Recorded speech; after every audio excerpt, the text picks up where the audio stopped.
signale que nous disposons encore de 10 minutes.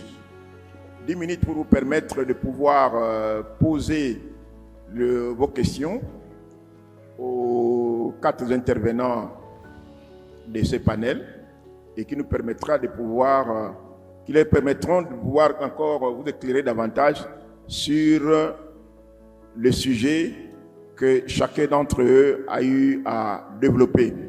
Je voudrais particulièrement remercier encore au nom de l'ONEC la DGI pour la mise en œuvre de cette grande réforme sur la certification des comptes dont a planché le confrère Jean-Pierre et qui fera en sorte que dès cette première année de test, que les années à venir, nous allons pouvoir être dans la même phase que les documents déposés, aussi bien au CPCC, à la Direction générale des impôts, au Conseil supérieur du portefeuille, pour les entreprises du portefeuille de l'État, et même pour toutes les autres entités de l'État ou tous les autres services de l'État qui voudront bien, qui sont destinataires de cet État financier. En tout cas, bon, merci pour prendre à bras le corps pour cet élément et que les problèmes qui sous-jacents pourront être réglés dans la commission mixte qui existe entre la DGI et l'ONEC. Voilà. Je voudrais donc ouvrir le débat pour que vous puissiez poser les questions. Donc, soyez très très concis et nous dire exactement auprès de qui votre question est destinée. Voilà, les débats sont ouverts. Merci beaucoup pour la parole. C'est Jean-Marie Guéret, expert comptable, conseil provincial du Nord Kivu. Ma question s'adresse au confrère Jean-Pierre Fingou. Dans son intervention, parlant de dénonciation de faits délictueux, le confrère a parlé de raisons ou des causes principales qui font que l'expert comptable ne puisse pas faire des dénonciations de faits délictueux auxquels il a eu connaissance, dont il a eu connaissance au cours de l'exercice de sa profession. Alors, le confrère Fingou a parlé de 2 raisons majeures, soit la peur de la perte du marché, soit encore la méconnaissance des normes et des dispositions légales. Je crois qu'il y a un élément beaucoup plus fort que ça, qui fait que l'expert comptable peut hésiter de faire des dénonciations de faits délictueux. C'est en fait, ce fait est lié à l'environnement de notre pays. L'atteinte à l'intégrité physique de l'expert comptable. Lorsque cela arrive, ou si ça arrivait, quelles dispositions l'ONEC a-t-il prises pour si le fait est fatal, l'intégrité physique fatale, l'expert comptable est quand même le soutien de sa famille, c'est le contrefort de toute une communauté. Lorsque c'est fatal, que ferait l'ONEC vis-à-vis de la progéniture, vis-à-vis de la suite? Voilà ma question. Merci, confrère Guélé. OK. Le confrère Jean-Pierre a noté la question. On va passer la parole, disons, à un confrère, disons, au milieu. Oui, à l'intervenant. Vous avez la parole, s'il vous plaît. Qu'on lui amène le micro. Oui, merci, monsieur le modérateur. Je suis le confrère Benjamin Gandou, expert comptable. Ma question, je l'adresse au professeur Mbouyamba. Lorsqu'il pense dans ce recommandation qu'il serait préférable de mettre un organe de contrôle en dehors de l'ONEC, est-ce que cela est efficace en fait? Parce que le contrôle des qualités lui-même, il est normé, totalement normé. Notre démarche de travaux de certification est normée également. Est-ce qu'en dehors de la corporation, on peut trouver des gens qui connaissent ces normes-là de manière à ce qu'ils fassent de contrôle des qualités objectifs par rapport à ça? Parce que quand on dit déjà en interne que le contrôle entre confrères risque de poser problème, mais il faudrait aussi des gens qui connaissent les normes pour faire ce contrôle qualité-là. Merci. Troisième intervenant, et puis on va passer... oui, l'autre côté. Merci. Merci beaucoup, cher confrère André Foko. Ma question s'adresse au confrère Fingo. Moi, c'est Selemani Rajabou, expert comptable du site Kivu. Il a plus parlé sur les règles d'éthique qui ne sont pas respectées par certains experts comptables. Je voudrais assez qu'il puisse comprendre que lui-même, d'abord, est membre du Conseil national. Et au niveau du Conseil national, ils siègent ensemble pour l'agrément de certains experts comptables et les sociétés commerciales. J'ai eu à observer dans les traitements des dossiers des sociétés commerciales qu'il y a eu une certaine négligence de la part de membres du Conseil national. Ce qui veut dire qu'ils ont même violé ces règles d'éthique. Les sociétés d'expertise comptable sont des sociétés commerciales par la forme. Vous allez voir qu'à la fin de chaque société, sur sa raison sociale, il écrit toujours soit SARL ou SA. Mais curieusement, je vis dans une société des personnes, une conseillère qui s'est fait nommer directeur général associé. Moi, je dis non, ça c'est quel type de forme de société qui existe? J'ai approché un membre du Conseil national. On discute sur la question.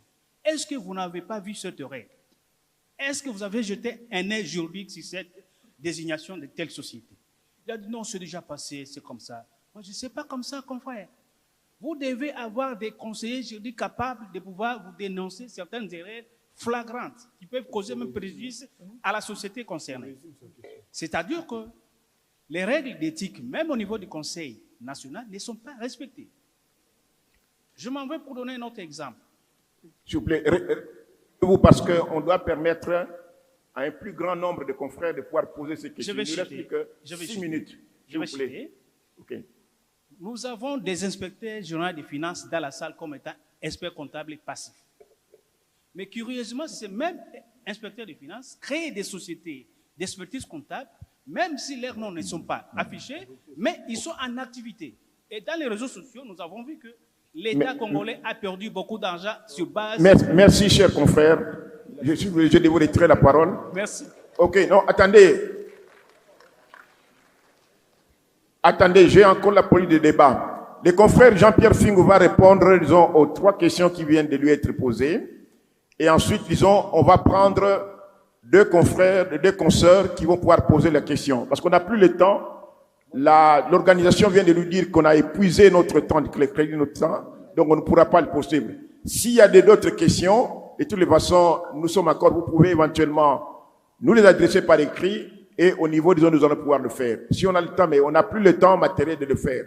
Nous devons être respectueux, disons, du temps qui nous est imparti. Confrère Jean-Pierre, vous avez la parole.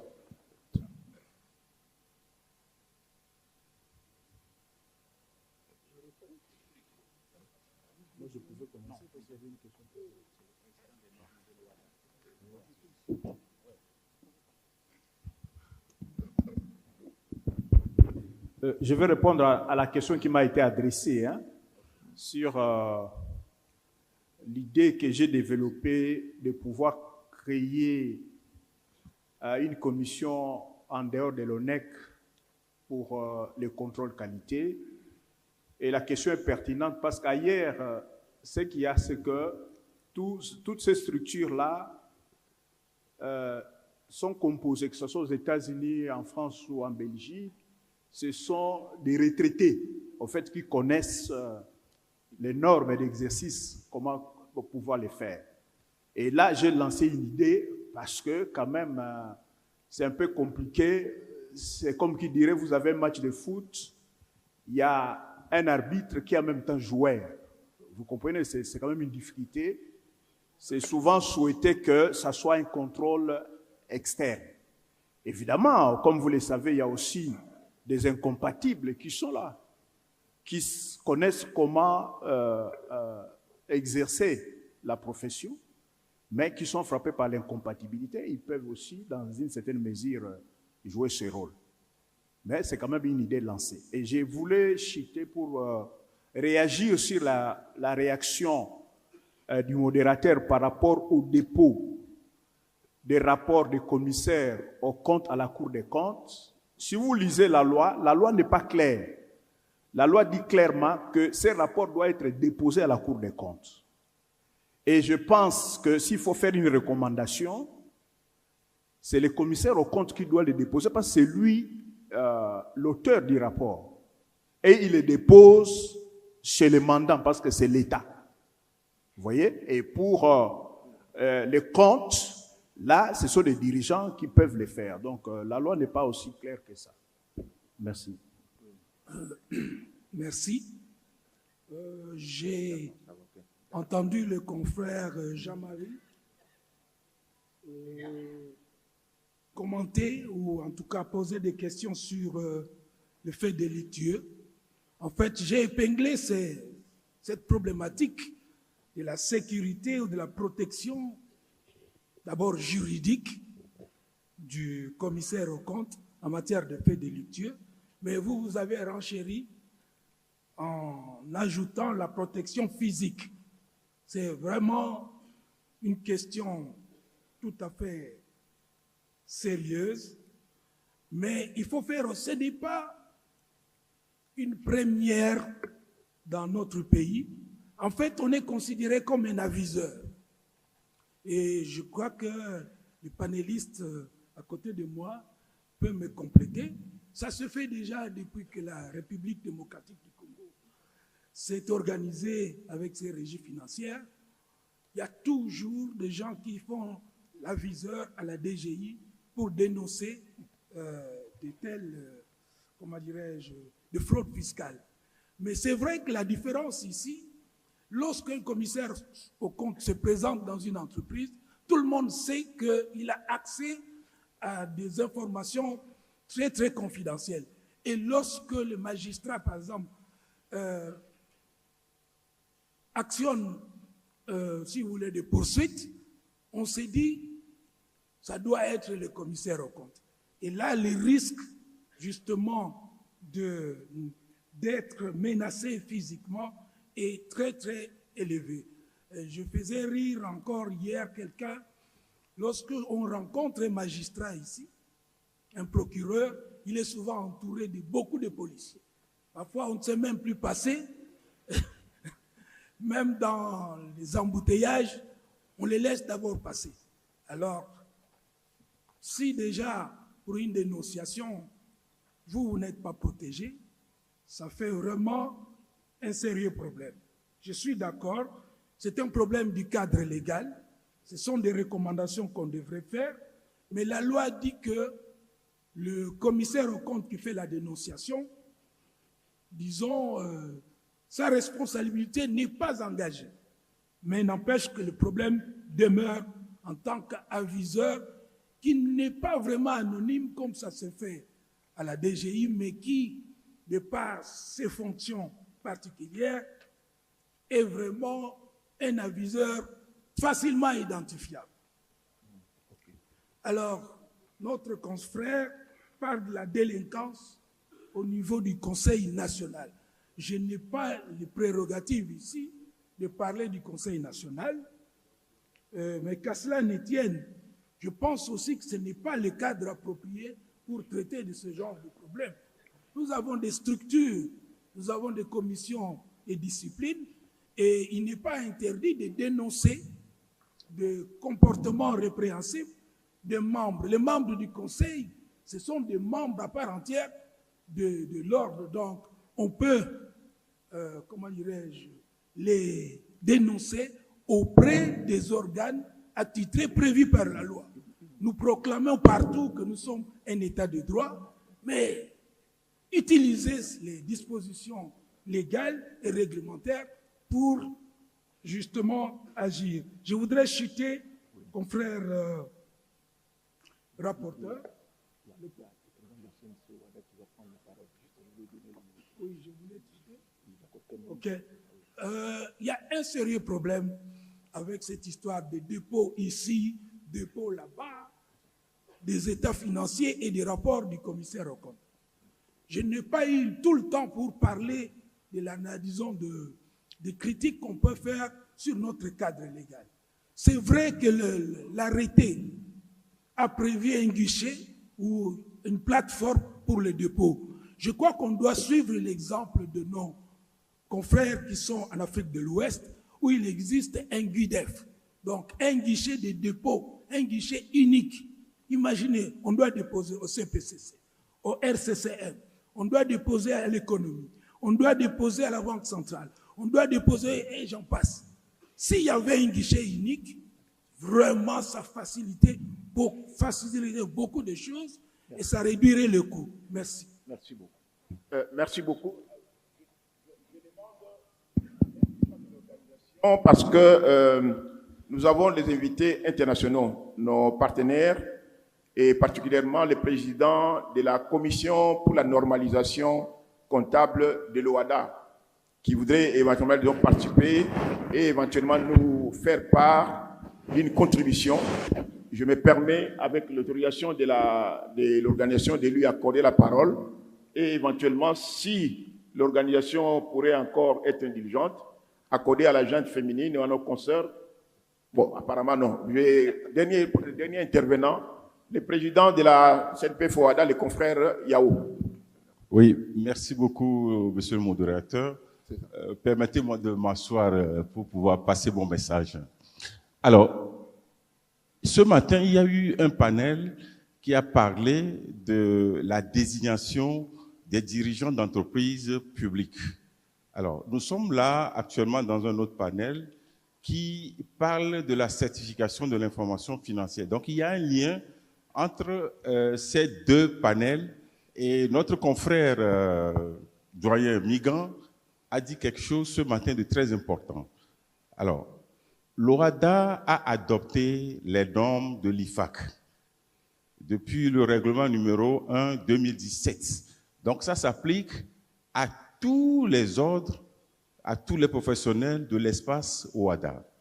Et donc, ces normes nous donnent la latitude de faire notre travail dans une certaine, en respectant certaines procédures, certaines normes. Et c'est ça qui doit permettre de donner l'opinion sur l'information financière produite par ces entités publiques. Alors, qu'est-ce qui se passe? C'est que les personnes qui sont nommées souvent ou désignées dans ces entreprises ne sont pas forcément dans notre secteur d'activité, ne comprennent pas trop ce que nous appelons opinion et la portée de nos opinions. Et donc, qu'est-ce qui se passe? C'est que lorsque nos confrères, on nous confie ces missions et que nous sommes appelés à présenter notre rapport d'opinion ou le rapport sur les états financiers, parfois nous présentons notre opinion comme si les personnes en face comprennent exactement ce que nous voulons dire. Et ce n'est toujours pas le cas. Donc, nous avons une responsabilité pédagogique d'expliquer à ces personnes la portée de l'opinion que nous donnons. Et donc, parfois, nous certifions ces comptes avec des réserves. Alors, ces réserves-là, qu'est-ce que ça signifie? Donc, nous devons, de façon pédagogique, leur expliquer. Alors, je peux partager une petite expérience avec vous. Personnellement, j'ai été désigné dans mon pays. Je viens du Togo et c'était dans une entité publique. Donc, le confrère qui faisait le travail avant a toujours certifié les comptes sans réserve. Alors, la première fois que nous, on est intervenu, nous avons mis 6 réserves et le conseil d'administration s'était étonné en demandant pourquoi, que signifient ces réserves. Alors, donc, je lui ai dit de façon pédagogique, je vais présenter les faits et vous allez me dire si c'est une réserve ou pas. Donc, j'ai pris le premier point de réserve et donc que j'ai présenté et il a dit, ah, si c'est ça, donc c'est une réserve. Donc, j'ai pris le deuxième point, ainsi de suite jusqu'au 6e point. Et il a interpellé devant les administrateurs le directeur administratif qui était dans la salle. Bon, voilà ce que le commissaire au compte dit. Qu'est-ce que vous en dites? Et la première réserve portait sur les créances antérieures, sur les clients qui dataient de plus de 10 ans et qui ne sont jamais récupérés et qu'il n'y a même pas un justificatif de ces créances. Donc, nous avons mis une réserve là-dessus parce que ce n'est pas justifié. Nous ne connaissons même pas les adresses pour pouvoir circulariser ces créances-là. Donc, petit à petit, on a amené le conseil d'administration à accepter l'opinion que nous avons exprimée et les raisons pour lesquelles nous avons exprimé cette opinion-là. Donc, c'est pour que cet exemple-là, pour permettre aux confrères que lorsque vous êtes désigné dans un établissement ou une société d'État et que vous avez en face des administrateurs qui n'ont pas cette culture de notre métier, nous avons l'obligation, et c'est ce que disait le grand frère Migan ce matin, que nous devons se mettre dans le contexte de quelqu'un qui explique, qui apporte un éclaircissement aux dirigeants de ces entreprises d'État pour qu'ils comprennent la portée et qu'est-ce que ça signifie, l'opinion qui a été exprimée. Donc, c'est une petite expérience que je voulais partager avec tous les confrères ici présents pour que nos travaux puissent être compris par ces dirigeants qui ne sont pas forcément outillés à comprendre notre jargon d'auditeurs de ces entreprises. Merci. Okay. Merci. Merci beaucoup, Président. Ainsi se termine notre panel numéro 7, pour lequel je voudrais, en votre nom à vous tous, remercier en tout cas les 4 intervenants. Et je voudrais vous inviter à les applaudir frénétiquement pour la cadre de l'intervention.